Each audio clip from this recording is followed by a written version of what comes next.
Gangsta Granny, written by David Williams, illustrated by Tony Ross. Chapter 13. A Lifetime of Crime. Hours passed in what seemed like minutes as Granny told her grandson how she had stolen every one of the dazzling items spread out on the living room floor. The huge tiara had belonged to the wife of the President of the United States of America, the First Lady.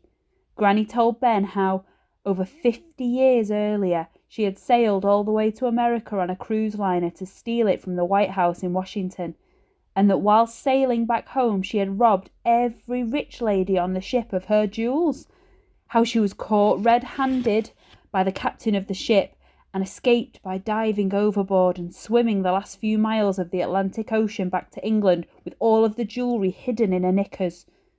Granny told Ben that the sparkling emerald earrings that had been in her little bungalow for decades were worth over £1 million each. They had once belonged to the wife of an enormously wealthy Indian Maharaja, a Maharani. The old lady recounted how she enlisted the help of a herd of elephants to steal them. She had coaxed the elephants to stand on top of each other to form a giant ladder so she could scale the wall of the fort in India where the earrings were kept in the royal bedchamber. The most amazing tale of all was how she stole the enormous deep blue diamond and sapphire brooch that sat sparkling on her worn living room carpet. She told Ben that it had once belonged to the last empress of Russia, who ruled with her husband the Tsar before the Communist Revolution of 1917. It had for many years been under bulletproof glass at the Hermitage Museum in St. Petersburg, guarded 24 hours a day, 7 days a week, 365 days a year by a platoon of fearsome Russian soldiers. This theft had required the most elaborate plan of all. Granny had hidden in an ancient suit of armour in the museum, which dated back hundreds of years to the time of Catherine the Great. Each time the soldiers looked the other way, she would edge forward in the metal suit a few millimetres until she got close enough to the brooch. It took her a week. "What? Like Granny's footsteps?" asked Ben. "Exactly, young man," she replied. "Then I smashed the glass with the silver axe I was holding and grabbed the brooch." "How did you escape, Granny?" "That's a good question. Now, how did I escape?" Granny looked flummoxed. "Sorry, it's my age, boy. I forget things." Ben smiled supportively. "That's okay, Granny." Soon the old lady's memory seemed to come back into focus. "Oh, yes, I remember," she continued. "I ran outside into the courtyard of the museum, leapt into the barrel of a huge cannon, then fired myself to safety." Ben pictured this for a moment. His Granny, in deepest, darkest Russia, flying through the air in an ancient suit of armour. It was hard to believe, but how else could this little old lady come to have such an astonishing collection of priceless gems? Ben loved Granny's daring tales. At home, Ben had never had stories read or told to him. His parents always just switched on the television and slumped down on the sofa when they got home from work. Hearing the old lady talk was so exciting, Ben wished he could move in with her.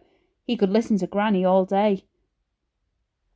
"There can't be a jewel in the world you haven't stolen," said Ben. "Oh, yes, there is, young man. Hang on, what's that?" "What's what?" said Ben. Granny was pointing behind Ben's head, an expression of horror on her face. It's... "What?" said Ben, not daring to turn round and see what she was pointing at. A shiver ran down his spine. "Whatever you do," said Granny, "don't turn round." Chapter 14. Nosy Neighbour. Ben couldn't help himself, and his eyes darted towards the window. For a brief moment he saw a dark figure wearing a strange hat peer through the dirty glass, and then, quickly, disappear out of view. "There was a man peering in at the window," said Ben breathlessly. "I know," said Granny.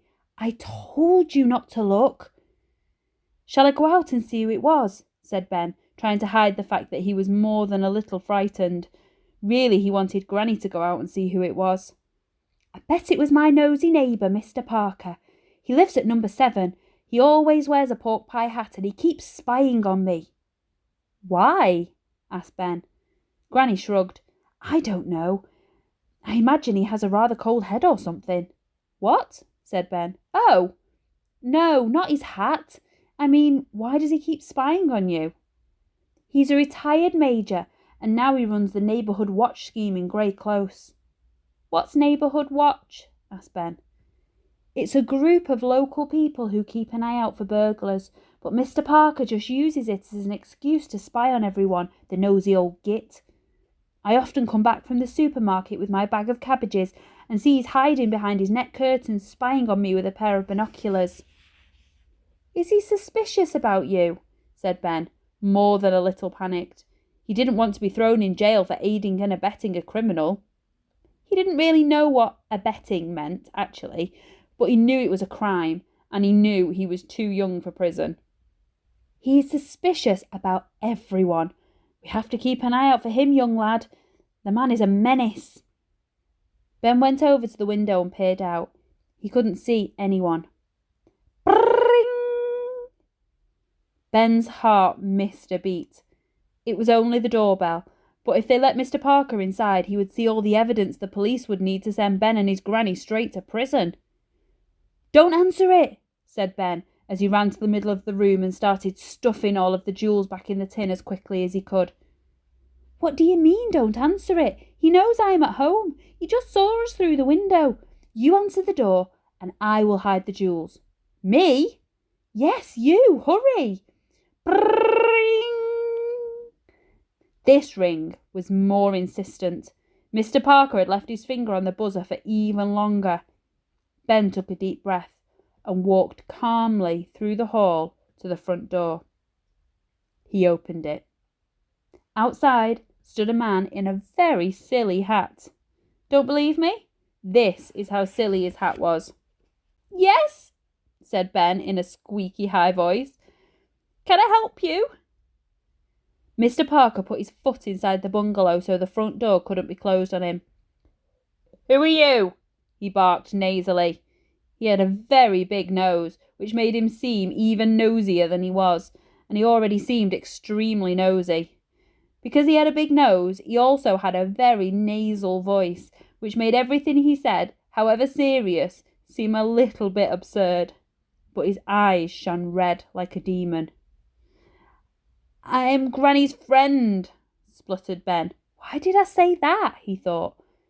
In truth, he was in a terrible panic and his tongue was running away with him. "Friend?" snarled Mr. Parker, pushing open the front door. He was stronger than Ben and soon forced his way inside. "I meant grandson, Mr. Parker, sir," said Ben, retreating back towards the living room. "Why are you lying to me?" he said, taking several paces forward as Ben took several paces back. It was as if they were dancing the tango. "I am not lying," cried Ben. They reached the living room door. "You can't go in there," yelled Ben, thinking of the jewels still scattered all over the carpet. "Why not?" Because Granny is doing her naked yoga." Ben needed a dramatic excuse to stop Mr. Parker barging through the door and seeing the jewels. He was pretty sure he had hit the jackpot as Mr. Parker paused and furrowed his brow. Sadly, the nosy neighbour was not convinced. "Naked yoga? A likely story. I need to talk to your grandmother right away. Now, get out of my way, you nasty little worm of a boy," he said, as he shoved the boy aside and opened the living room door.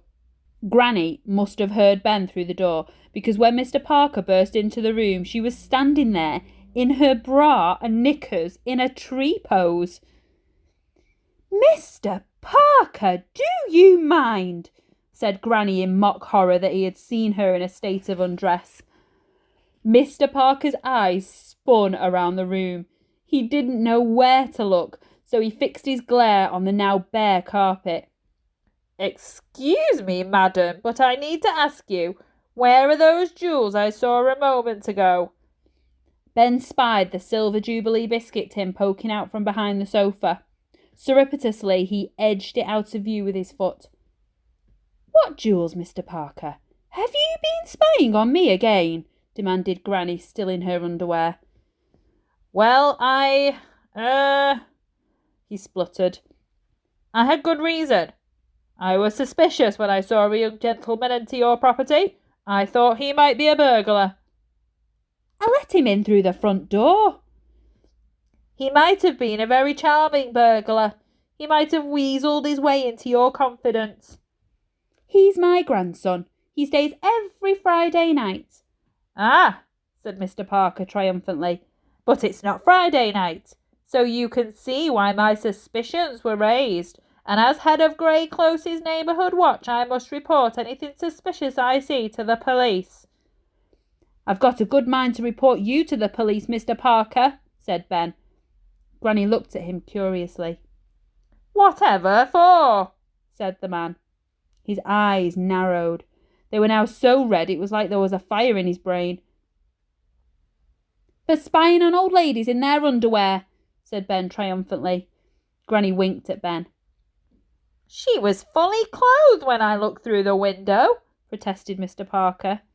That's what they all say, said Granny. Now get out of my house before you are arrested for being a peeping Tom. You've not heard the last of me. Good day, said Mr. Parker. With that, he spun on his heels and left the room. Granny and Ben heard the front door slam behind him, and they ran over to the window and watched him scuttle back to his bungalow. I think we frightened him off, said Ben. But he'll be back, said Granny. We'll have to be very careful. Yes, said Ben, more than a little alarmed. We'd better hide this tin somewhere else. Granny thought for a moment. Yes, I'll put it under the floorboards. OK, said Ben, but first... Yes, Ben? You might want to get dressed. I hope you enjoyed chapters 13 and 14. Join us on Friday for chapters 15 and 16.